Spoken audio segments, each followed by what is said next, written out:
Hello student, I am Sunita Jha. हम कर रहे हैं क्लास 6 मैथ्स का चैप्टर 2 लाइंस एंड एंगल और ये हमारे वीडियो का पार्ट 9 है। स्टूडेंट, आज हम कर रहे हैं आपकी बुक के page number 29 to 31 figure it out. तो बिना टाइम वेस्ट करे क्वेश्चन 1 से हम स्टार्ट करते हैं। क्वेश्चन 1 है, how many right angle do the windows of your classroom contain? Do you see other right angle in your classroom? अब आप बताइए कि आपकी क्लासरूम में जो विंडोज़ हैं, वे कितने राइट एंगल बना रही हैं? और साथ में आपको ये भी बताना है कि क्या और भी ऑब्जेक्ट हैं, जो राइट एंगल फ़ॉर्म कर रहे हैं, तो उनके नाम भी आपको अपने आंसर में देना है। वैसे तो स्टूडेंट ये क्वेश्चन आपको खुद से ही करना है क्योंकि आपकी क्लासरूम में कितनी विंडोज़ हैं और ऑब्जेक्ट कितने राइट एंगल बना रहे हैं, ये तो आपको ही पता होगा ना। पर आपकी हेल्प मैं कर देती हूँ। देखिए, सबसे पहले तो राइट एंगल समझिए। राइट एंगल क्या होता है भाई? राइट एंगल कुछ इस टाइप की शेप होती है। राइट एंगल जो होता है वो कुछ इस टाइप का होता है। अब आपसे पूछा गया है कि आपके क्लासरूम में जो विंडोज है वे कितने राइट एंगल बना रही हैं।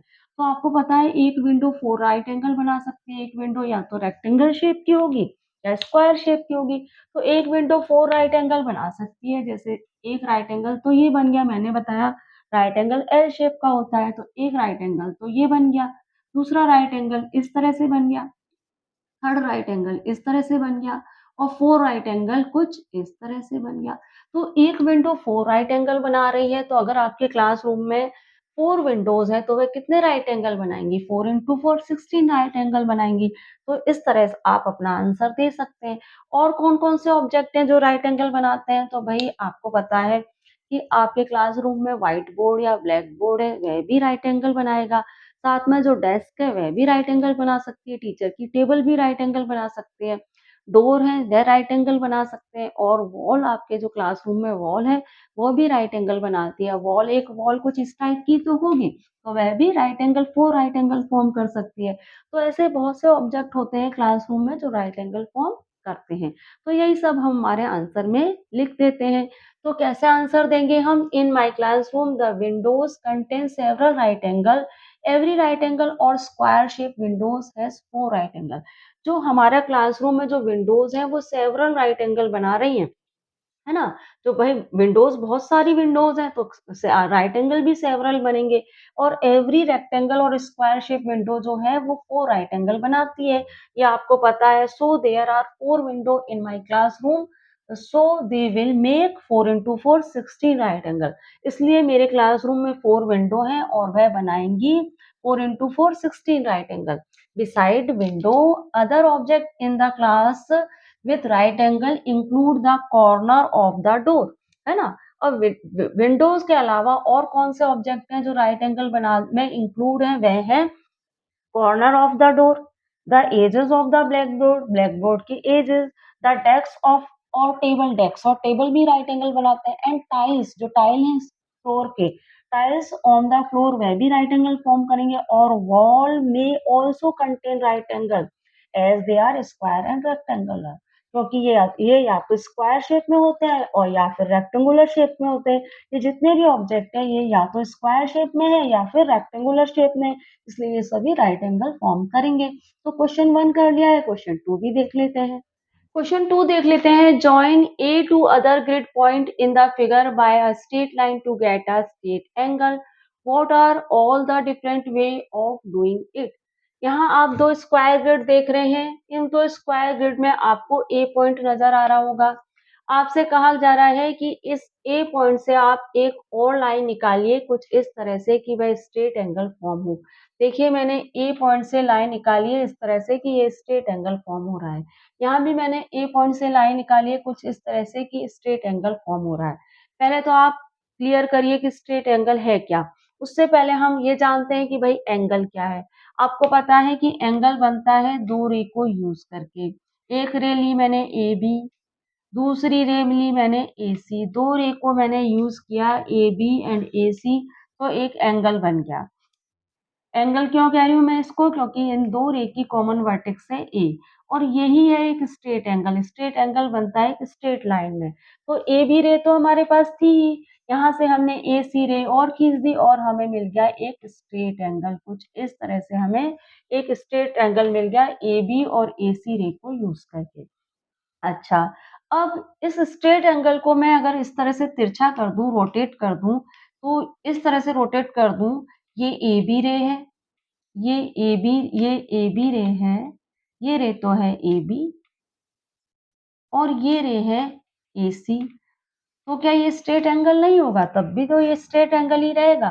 तो यहाँ पे हमने क्या करा है, इस रे को AB रे को रोटेट कर दिया है इस तरह से और AB रे तो हमारे पास थी ही, हमने AC रे और बनाई और हमें एक स्ट्रेट एंगल मिल गया। AB रे और AC रे ने मिलके एक स्ट्रेट एंगल बना दिया जिसकी कॉमन वर्टेक्स A है। क्लियर हुआ इतना आपको? अच्छा, अब आपसे कहा गया है कि क्या आपको कोई और तरीका आता है स्ट्रेट एंगल बनाने का? तो भाई उसके लिए आप ऐसा करिए, 2 स्क्वायर ग्रिड और बना लीजिए। अब और किस तरीके से हम स्ट्रेट एंगल बना सकते हैं?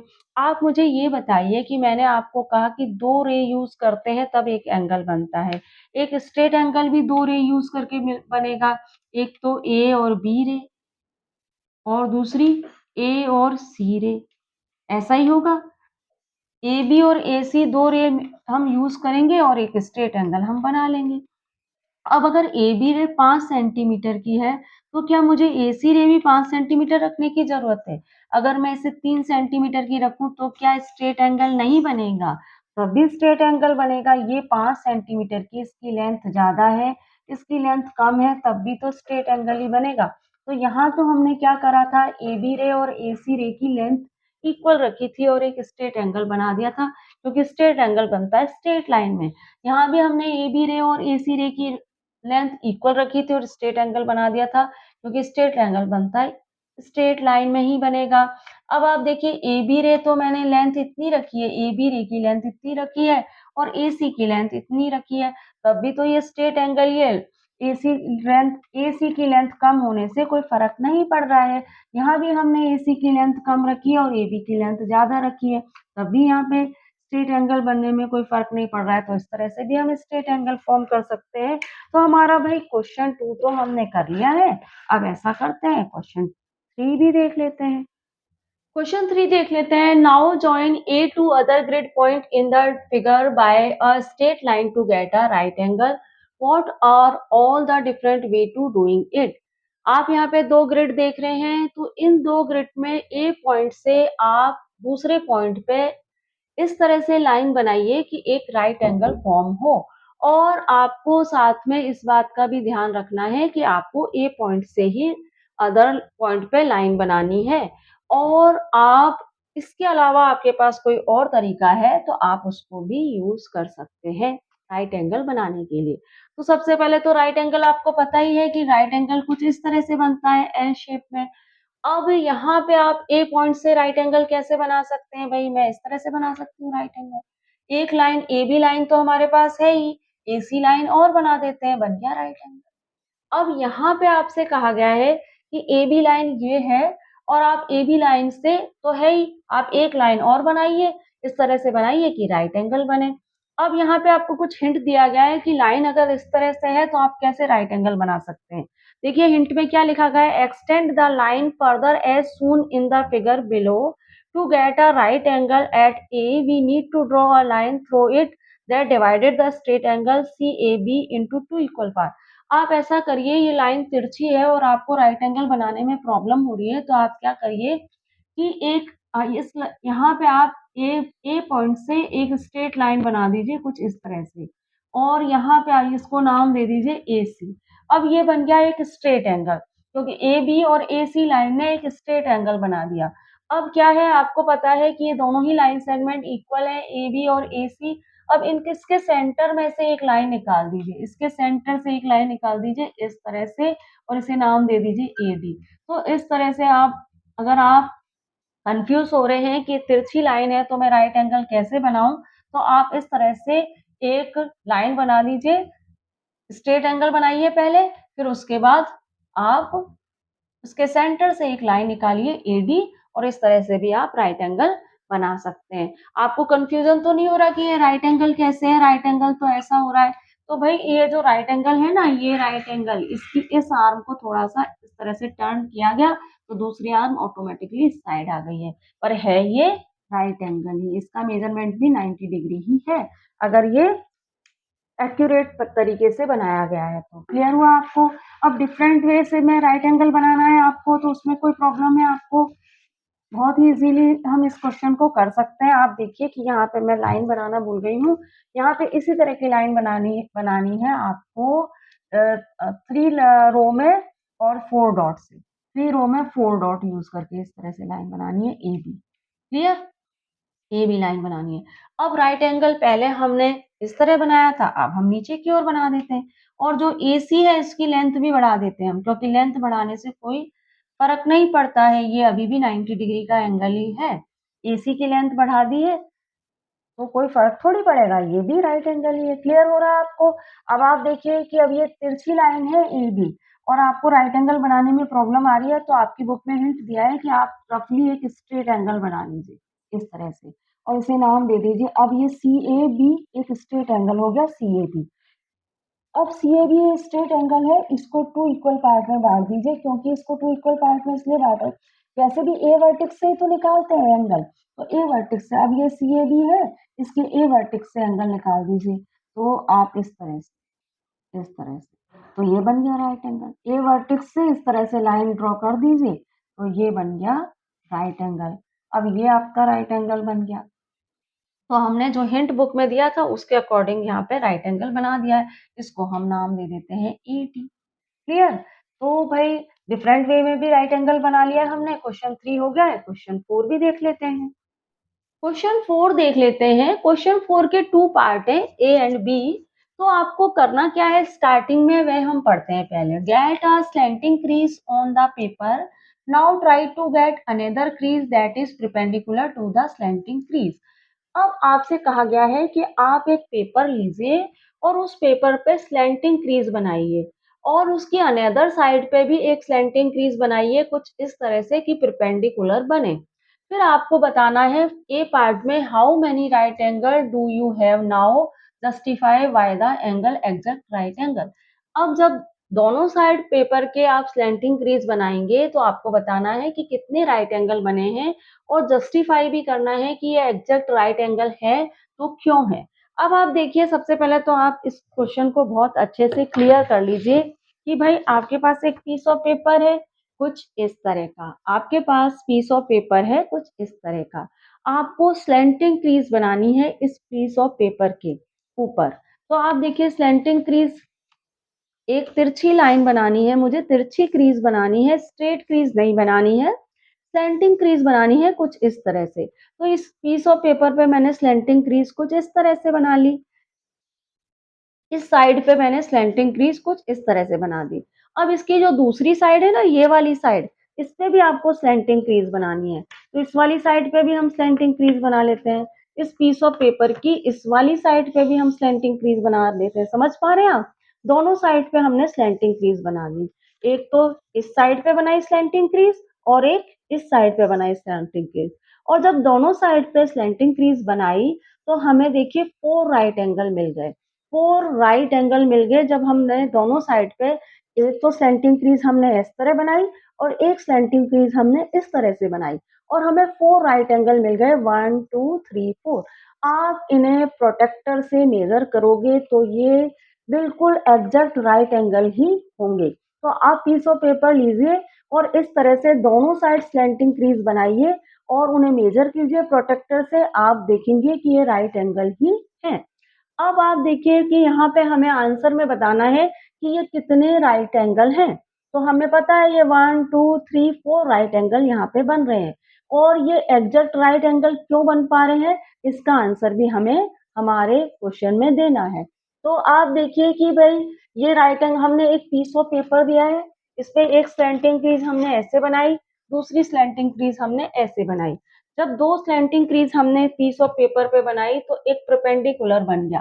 परपेंडिकुलर कुछ इसी तरह से बनता है, परपेंडिकुलर कुछ एल शेप में बनता है या फिर बनता है टी शेप में, मैं आपको प्रीवियस वीडियो में बता चुकी हूँ।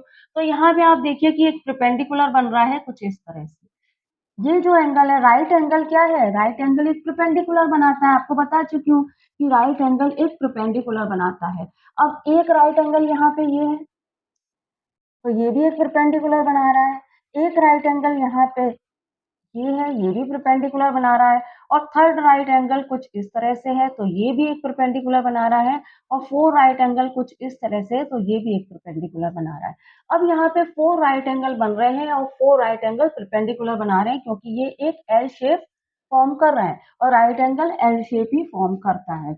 अब आपको ये बताना है कि ये राइट एंगल है, आप मेजर करके देखिएगा तो अभी आपको ये राइट एंगल ही मिलेंगे। अब आपको ये बताना है कि कितने राइट एंगल बने, तो भाई हमने लिख लिया है we get four right angle, हमें फोर राइट एंगल मिल रहे हैं। अब यहाँ पे आपको जस्टिफाई करके बताना है कि ये एग्जैक्ट राइट एंगल हैं तो कैसे हैं। आप देखिए, let O be the point of intersecting the two crease. अब हमने टू क्रीज बनाई तो वहां पे एक ओ पॉइंट है जहां पे ये दोनों क्रीज इंटरसेक्ट हो रही है। आप देखिए यहाँ ये ओ पॉइंट है, यहाँ दोनों क्रीज इंटरसेक्ट हो रहे हैं। हमारे इस पेपर में देखिए, हमारे इस पेपर में ओ पॉइंट कहाँ है, हमारे इस पेपर में ओ पॉइंट यहाँ है। यहाँ पे ये दोनों जो क्रीज है, एक क्रीज हमने ये बनाई, एक क्रीज हमने ये बनाई, ये दोनों क्रीज यहाँ पे इस ओ पॉइंट पे इंटरसेक्ट हो रही हैं। तो ये दोनों क्रीज ओ पॉइंट पे इंटरसेक्ट हो रही हैं। एक तो कारण है राइट एंगल बनने का ये, the two crease are perpendicular line meeting at O. अब ये क्या है, ये दोनों क्रीज जो आपस में मीट हो रही है, इंटरसेक्ट हो रही है, तो ये क्या कर रही है, एक परपेंडिकुलर बना रही है। ये दोनों क्रीज जब आपस में मीट हो रही है, इंटरसेक्ट हो रही है, तो एक परपेंडिकुलर फॉर्म कर रही है कुछ इस तरह से। तो और परपेंडिकुलर क्या है, अगर इस तरह का परपेंडिकुलर बन रहा है तो वह किसको इंडिकेट करता है, वो राइट एंगल को इंडिकेट करता है। हेंस तो ये अगर परपेंडिकुलर बन रहा है, ओ पॉइंट पे दोनों क्रीज इंटरसेक्ट होने से अगर एक परपेंडिकुलर बन रहा है तो इसका क्या मतलब हुआ, hence all all four angle are right angle. इसका मतलब ये हुआ कि जितने भी फोर एंगल बने हैं वह राइट एंगल है। तो क्वेश्चन 4 का ए पार्ट कर लिया है, बी पार्ट भी देख लेते हैं। बी पार्ट देख लेते हैं, describe how you fold the paper so that any other person who doesn't know the process can simply follow your description to get the right angle. यहाँ पे आपसे कहा गया है कि आपने पेपर को किस तरह से फोल्ड करा और राइट एंगल बनाया। किसी ऐसे व्यक्ति को जिसे प्रोसेस नहीं पता है तो उसे आप बताइए, उसे डिस्क्राइब करिए और बहुत ही सिंपली इस तरह से डिस्क्राइब करिए कि उसको क्लियर हो जाए कि आपने कैसे राइट एंगल बनाया। तो भाई हमें यहाँ पे जितने भी स्टेप हमने फॉलो करे थे राइट एंगल बनाने के लिए फोर, वो सारे हमें हमारे आंसर में लिखने हैं। तो भाई सबसे पहला काम हमने क्या करा था, सबसे पहला काम हमने किया था, एक शीट ऑफ पेपर ली थी इस तरह की, और इस शीट ऑफ पेपर को हमने फोल्ड किया था। कैसे फोल्ड किया था, इस शीट ऑफ पेपर को हमने स्लैंटिंग क्रीज बनाते हुए फोल्ड किया था।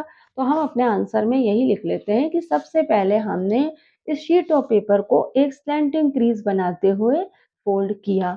तो यहाँ पे हम स्टेप 1 में लिखते हैं, take a sheet of paper and fold it to get a slanting crease on the paper. हमने शीट ऑफ पेपर लिया और उस पे स्लैंटिंग क्रीज बनाई। फिर हमने क्या प्रोसेस अप्लाई किया, फिर हमने क्या करा कि इस पेपर की इस साइड पे तो हमने स्लैंटिंग क्रीज बना ली, इस तरह से इस पेपर की इस साइड पे तो हमने स्लैंटिंग क्रीज बना ली, इस पेपर की दूसरी साइड पे भी हमने स्लैंटिंग क्रीज बनाई कुछ इस तरह से। अच्छा, आपको ये ध्यान रखना है कि आपको दूसरी साइड भी स्लैंटिंग क्रीज बनानी है। अगर आपने स्ट्रेट क्रीज बना दी तो फिर परपेंडिकुलर फॉर्म नहीं हो पाएगा, क्योंकि देखिए आपने एक साइड तो बना दी स्लैंटिंग क्रीज, पेपर पे आपने एक साइड तो स्लैंटिंग क्रीज बना दी और दूसरी साइड आपने स्ट्रेट क्रीज बना दी। तो क्या ये परपेंडिकुलर है, ये परपेंडिकुलर है, या ये राइट एंगल है, ये राइट एंगल, ये तो नहीं है राइट एंगल।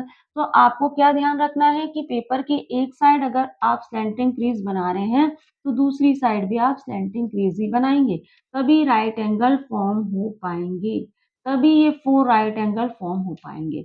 इस बात का आपको ध्यान रखना है, ठीक है। तभी परपेंडिकुलर बनेगा, दूसरी साइड स्लैंटिंग क्रीज बनाएंगी तभी परपेंडिकुलर बनेगा और तभी राइट एंगल फॉर्म हो पाएंगे। परपेंडिकुलर बनेगा तभी हम फोर राइट एंगल बना पाएंगे, क्योंकि एल शेप होता है परपेंडिकुलर और एल शेप का ही राइट एंगल होता है।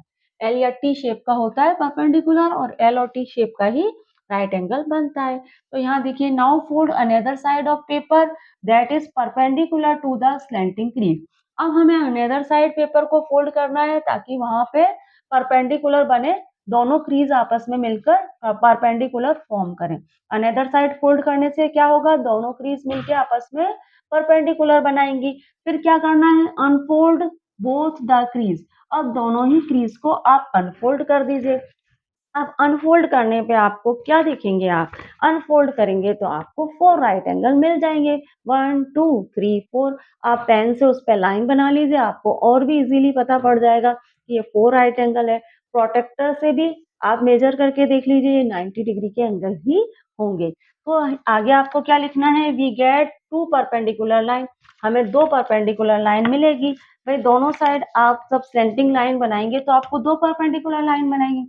एक साइड स्लैंटिंग लाइन बनाई और दूसरी साइड पे भी स्लैंटिंग लाइन बनाई, तो ये क्या हो गई, परपेंडिकुलर लाइन हो गई। क्यों हो गई परपेंडिकुलर लाइन, क्योंकि ये एल शेप बना रही है, इसलिए ये परपेंडिकुलर लाइन है। तो भाई we get 2 perpendicular line and 4 right angle. अब ये 2 परपेंडिकुलर लाइन मिलके 4 राइट एंगल बना रही है। क्लियर हुआ आपको।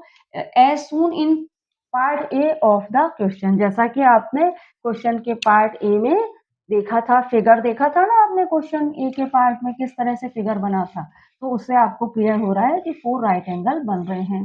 क्वेश्चन 4 हमने कर लिया है स्टूडेंट, और यहाँ पे हमने फिगर इट आउट के क्वेश्चन 1 to 4 क्वेश्चन कर लिए हैं। अब हम करेंगे, हमारे नेक्स्ट वीडियो में मिलेंगे, वहां पे आपने यहाँ राइट एंगल और स्ट्रेट एंगल तो सीख ही लिया है, और दूसरे तरह के एंगल भी हम क्लासीफाई करना सीखेंगे। तो मिलते हैं हमारे नेक्स्ट वीडियो में। Thank you for watching student. Channel को लाइक शेयर सब्सक्राइब करना मत भूलिएगा। मिलते हैं नेक्स्ट वीडियो में। Bye, good bye, thank you.